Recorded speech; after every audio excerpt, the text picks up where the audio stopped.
What's going on, guys? Blazing here. Welcome back to the channel. Hope you're having a wonderful day, and thank you for joining me on another Raid Shadow Legends video. Today, guys, we just got word that we have another fusion.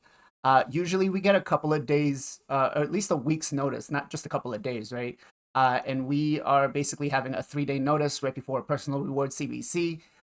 So it seems like Plarium's just trying to drain our resources, but I'll give you my thoughts by the end of this, and I'll let you know if this is something I'm planning on doing or if it's going to be a skip for me. But we have Strategos Islin.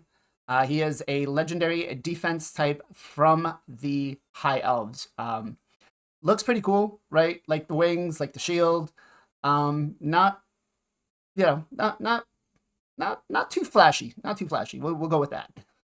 Also, the names, really? Like, who is coming up with these names? Can we, like, I don't know, make it a little more dyslexic friendly here? Come on. Anyways, A1, double slash, attacks one enemy 2 times. Each hit has a 35% chance, books up to 50, of placing a provoke debuff for 1 turn.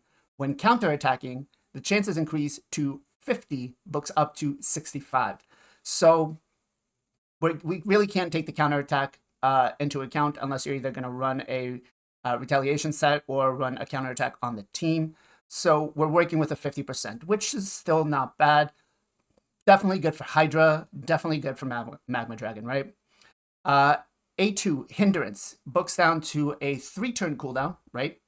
Attacks all enemies. Before attacking, has a 75% chance, books up to 100, of decreasing the duration of all enemy buffs by 1 turn. Has a 75% chance of placing a decreased speed for 2 turns. This to me screams out Hydra. Maybe Clan Boss if you're, don't have a decreased attack. At least you can decrease the turn of the Clan Boss's increased attack by 1 turn. But the decreased speed doesn't really do anything on Clan Boss. So yeah, I'm gonna lean towards Magma Dragon here. Nothing else really, screams out. Maybe some dungeon waves. We do know that the higher floors of Doom Tower are quite difficult, and decreasing the duration of all buffs on each one of them, along with giving them decreased speed, can be valuable for those stages if you don't have a seer comp at this point in time. But the A3, Flawless Stragment. Again, who comes up with the names? It is a 6-turn, books down to a 4-turn cooldown. Places a 50% ally protection buff on all allies except this champion for 2 turns. So this right now automatically screams out Clan Boss and Hydra, right? And places a 60% increased defense on all allies for 2 turns. Again, screams out Clan Boss and Hydra. Also, places a counterattack buff on this champion for 2 turns, and then places a shield buff on this champion for 2 turns. The value of the shield is proportional to this champion's defense. All right, so a solid A3, probably his best ability out of all of them, right? Now the A1 kind of makes a little sense with the A3, especially if you can extend it, which would be great if you bring like a Godseeker or a Demetha or something like that, maybe a Krisk, depending on what you have for Hydra. So that definitely works for the Head of Decay or even the Magma Dragon. The A3 seems solid. It definitely screams out either Hydra or Clan Boss for you to use them there. It's probably the 2 areas. Although with Emic just being introduced, Clan Boss is not as much as a priority for a lot of people that got him. So he may actually work better for Hydra, right? His passive, Protect the Troops. Whenever this champion is attacked, heals himself for 1% of each 500 defense this champion has.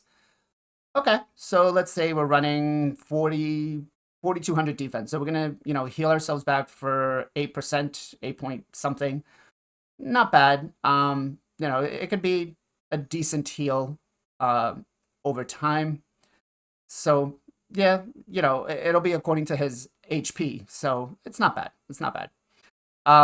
Heals all other allies under ally protection buff placed by this champion by 30% of this skill's initial heal. So I don't know how to approach this, but I'm going to say the fact that it has to be his ally protection and it's not like a general ally protection from everybody, I kind of don't like that, to be honest, because if you're running double ally protection, basically whoever gets on either the last one or if his gets override, you won't get the heal, right? Which can kind of cause your runs to fail. So I'm not a fan of that part. And then heals all allies under ally protection by 30% of the skill from the initial heal. I mean, what are we talking? If it's a 10% heal, he's, let's say, I don't know, 50,000 HP. And we, for easy numbers, heal 5%. So everybody else is going to get what, 3,000? If that? No, sorry, 1,500. So I don't see the heal being a big thing. Granted, it's every time they're attacked, so it could add up over time. But for the most part, if you're gonna get hit, you're gonna get nuked. So yeah, I'm not really a big fan of the passive. It seems interesting. We will have to do some testing with it, but yeah. Increases ally accuracy in all battles by 60%. It's all battles. That's solid. I'm happy with that. So overall, is he going to be a must-do fusion? I don't think so. You're not gaining anything unless you're like really Hydra focused and don't have a lot of champs. I think you'll be fine to skip this. Again, it is up to you, up to your account. Some of the things you're going to want to do is make sure that the shards are, on point.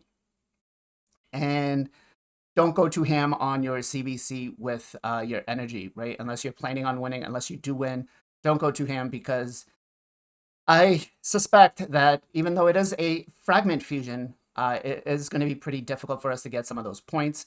Granted, if you come first or second, usually with these, we have some extra wiggle room, right?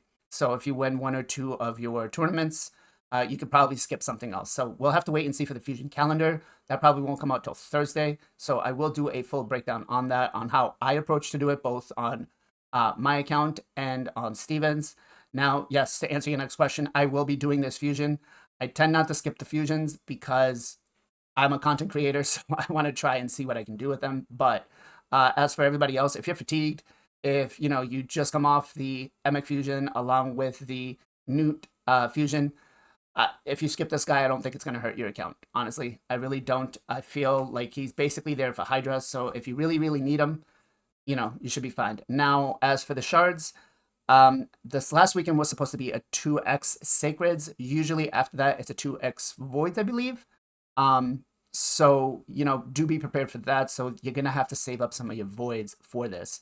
I would probably suspect about 20, unless you have some Broadma fusions ready, right? So make sure you start on those. But this weekend coming up should be a 10x, which means you're going to need at least 4 to maybe 5, possibly even 6 compared to what they did with the last fusion of fragments. So you're going to need, I would say, max 6 sacreds for this. So, just be prepared for that. So, but we will find out on Thursday how difficult this is going to be for us. We will break it down. So let me know in the comments down below, guys. Are you planning on going for this fusion? Are you just fatigued and said, the hell with it, I'm not doing it?